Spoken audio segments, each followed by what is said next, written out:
ശരിക്കും രതീഷ് പൊതുവാൾ എന്നൊരു ഡയറക്ടറിന്റെ ഒരു ക്രിയേറ്റീവ് സൈഡ് വളരെ ഡിഫറെന്റ് ആയിട്ടുള്ള രീതിയിൽ കാണാനായിട്ട് നമുക്ക് സാധിക്കും. ഇപ്പം എൻ്റെ കഥാപാത്രം മാത്രമല്ല, ഇതിലുള്ള എല്ലാവരുടെയും ഇപ്പൊ സജിന്റെ ഒരു അപ്പിയറൻസ് ആണെങ്കിലും, അല്ലെങ്കിൽ ദിലീഷിന്റെ ഒരു അപ്പിയറൻസ് ആണെങ്കിലും, ഈവൻ ജാഫ്രിക്കയുടെ അപ്പിയറൻസ് ആണെങ്കിലും, എല്ലാവരുടെയും അപ്പിയറൻസുകളിൽ തന്നെ കാതലായിട്ടുള്ള മാറ്റങ്ങൾ ഉണ്ടായിട്ടുണ്ട്.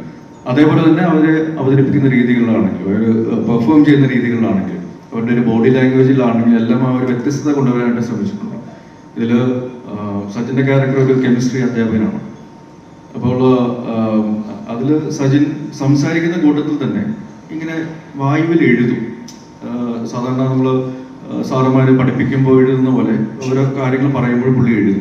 അപ്പൊ ഞാൻ രതീഷിനോട് ചോദിച്ചു, അത്രയ്ക്ക് അങ്ങ് വേണം, അത്ര ഡീറ്റെയിലിംഗ് നമുക്ക് ആവശ്യമുണ്ടോ എന്ന് ഞാൻ ചോദിച്ചായിരുന്നു. അപ്പൊ ഈ അടുത്ത് എൻ്റെ മദറിലോ, പ്രിയയുടെ അമ്മ വീട്ടിൽ വന്നപ്പോൾ പുള്ളിക്കാരി ബയോളജി ടീച്ചറായിരുന്നു. അപ്പോൾ ഞാനെന്തോ പുള്ളിക്കാരിയോട് സംസാരിക്കുന്നിടയ്ക്ക് പുള്ളിക്കാരി ഉത്തരം പറയുന്നതിനിടയ്ക്ക് ഇങ്ങനെ എഴുതുന്നു. അതായത് മേശപ്പുറത്ത് അല്ലെങ്കിൽ പുള്ളിക്കാരുടെ മടിയിലോ ഒക്കെ ഇങ്ങനെ എഴുതാറുണ്ട് സംസാരിക്കുന്ന കൂട്ടത്തിൽ.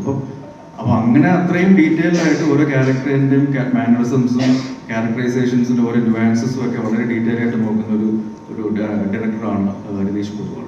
അപ്പൊ അത് എല്ലാ കഥാപാത്രങ്ങളിലും അങ്ങനത്തെ ഡീറ്റെയിലിങ്ങുകൾ, അല്ലെങ്കിൽ നമ്മുടെ ഡെയിലി ലൈഫിൽ കാണുന്ന ക്യാരക്ടേഴ്സിന്റെ ആൾക്കാരുടെ ചെറിയ ക്യാരക്ടറൈസേഷൻസ് പോലും നമ്മൾ കണ്ടിട്ടില്ലെങ്കിൽ പോലും അദ്ദേഹം കണ്ടിട്ടുണ്ട്. അത് വളരെ ഓർഗാനിക്കായിട്ട് ഈ സിനിമയിലെ കഥാപാത്രങ്ങളിലായിട്ട് കൊണ്ടുവരാൻ ശ്രമിച്ചിട്ടുണ്ട്.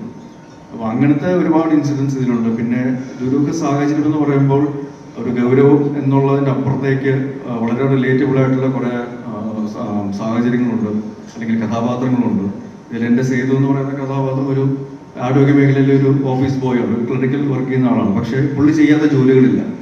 പുള്ളിയെ എല്ലാ തരത്തിലും എല്ലാ ആൾക്കാരും ചൂഷണം ചെയ്യാറുണ്ട്. ജോലി സ്ഥലത്താണെങ്കിലും, സുഹൃത്തുക്കളാണെങ്കിലും, അല്ലെങ്കിൽ പരിചയക്കാരാണെങ്കിലും, ബന്ധുക്കളാണെങ്കിലും എല്ലാവരും ചൂഷണം ചെയ്യാറുണ്ട്. അപ്പം അങ്ങനെ ചൂഷണം ചെയ്യപ്പെടുന്ന ഒരു സൊസൈറ്റി, ഒരു മേഖലയിലുള്ള ഒരാളുടെ ഒരു സമൂഹത്തിലെ ഒരു സ്ട്രാറ്റയുടെ ഒരു റെപ്രസെന്റേറ്റീവ് ആണ് ചിലപ്പോൾ സേതു.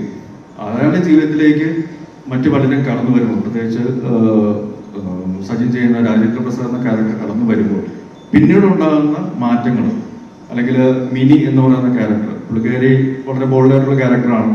ആ നാട്ടിൽ നടക്കുന്ന ചെറിയ കാര്യങ്ങൾക്ക് വേണ്ടി, ജനങ്ങൾക്ക് വേണ്ടി പ്രതികരിക്കുന്ന ഒരു കഥാപാത്രമാണ്.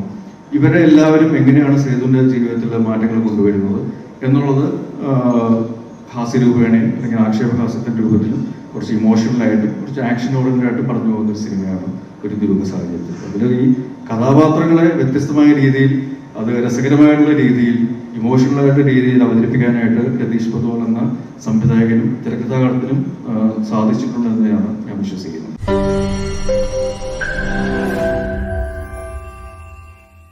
ലോകത്തെവിടെയായാലും ഏത് സമയത്തും 24 വാർത്തകളും ഓഗ്മെന്റഡ് റിയാലിറ്റി പാക്കേജുകളും എക്സ്പ്ലെയിനറുകളും വിശദമായി കാണാൻ ഞങ്ങളുടെ യൂട്യൂബ് ചാനൽ നിങ്ങൾക്ക് സബ്സ്ക്രൈബ് ചെയ്യാം.